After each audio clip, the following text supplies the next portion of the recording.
नमस्कार दोस्तों।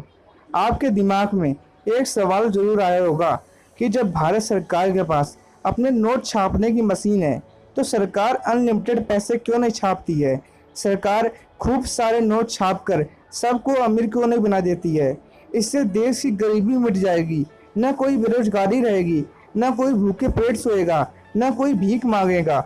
लेकिन सरकार ऐसा क्यों नहीं करती। इस सवाल का जवाब जानने से पहले हमें एक फॉर्मूले को समझना होगा, और वो फॉर्मूला ये है कि किसी भी देश में बनने वाली गुड्स एंड सर्विस यानी सामान और सेवा की जो कीमत है वो उस देश की प्रेजेंट करेंसी के बराबर होती है। यानी किसी भी देश में जो सामान की कीमत होती है वो उस देश की प्रेजेंट उस समय चल रही करेंसी है उसके बराबर होती है। चलिए इस बात को समझने के लिए हम एक उदाहरण देखते हैं। मान लीजिए सरकार ने खूब सारे पैसे छाप दिए हैं और अब सबके पास लाखों करोड़ों अरबों रुपए आ गए हैं।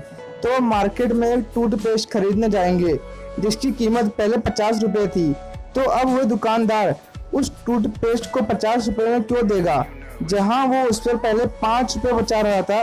तो अब उस टूथपेस्ट के ऊपर 5 रुपए बचाकर क्या फायदा हुआ, क्योंकि दुकानदार के पास तो अब लाखों करोड़ों रुपए आ गए हैं। तो इसलिए वो दुकानदार उस टूथपेस्ट की कीमत कई गुना बढ़ा देगा। और इस तरह कच्चे माल से लेकर तैयार माल तक सभी चीज़ों की कीमत बढ़ेगी और देश में महंगाई आसमान छूने लगेगी। दो देश जो हैं वो ऐसी गलती पहले कर चुके हैं।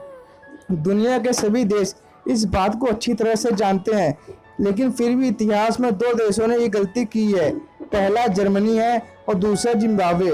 पहले विश्व युद्ध के दौरान जर्मनी की अर्थव्यवस्था चरमरा गई थी।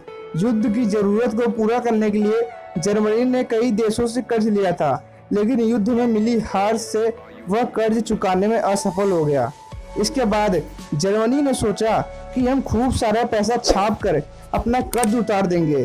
फिर जर्मनी ने यही किया, उसने खूब सारे पैसे छापे, जिसका नतीजा यह हुआ कि वहाँ की करेंसी की जो वैल्यू होती है वो नहीं रही और वहाँ की महंगाई आसमान छूने लगी। और कुछ सालों पहले जिम्बाब्वे ने भी यही गलती की थी।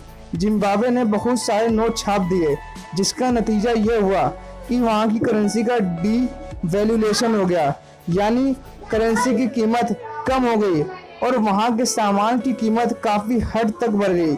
इससे वहाँ के लोगों को एक ब्रेड और अंडे जैसी चीज़ें खरीदने के लिए बैग भर के नोट देने पड़ते थे। अब आप समझ गए होंगे कि जितने ज़्यादा नोट छापेंगे उतनी ही ज़्यादा महंगाई बढ़ेगी।